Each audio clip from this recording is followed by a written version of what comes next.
Di ba kayo nagtataka mga kapatid? Pagkakasakit ka, pupunta ka sa doktor. Ano sasabihin ng doktor sa'yo? Matulog ka ng 8 hanggang 10 oras kada araw. Pero, alam nyo, mula na nag-pre-med yung mga doktor, halos di yan natutulog ng 30 hours.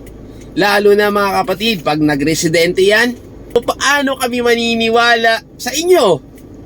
Pag sinabi nyong dapat kaming matulog ng 8 hanggang 10 oras.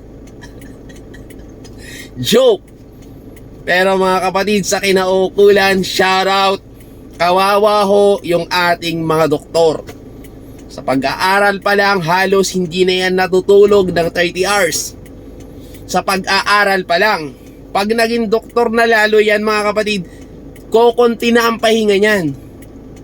Tapos sasabihin nila sa amin na patient, kailangan naming matulog ng 8 hanggang 10 oras. Baka lang naman sa kinauukulan, maayos natin. Paano namin paniniwalaan ang isang doktor kung sila mismo wala silang magagawa? No choice sila na mag-duty ng 30 hours plus sa kanilang residente. Ang pagtulog mga kapatid ng gabi ay hindi na yan nakukuha sa pagtulog ng araw. Sabi nga nila mga kapatid, sa research, kapag nagpuyat ka raw, nababawasan na yung life expectancy ng iyong buhay.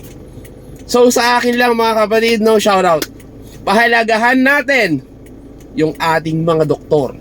Dahil alam naman natin na sila ang takbuhan natin kapag tayo ay naggapo ng karamdaman.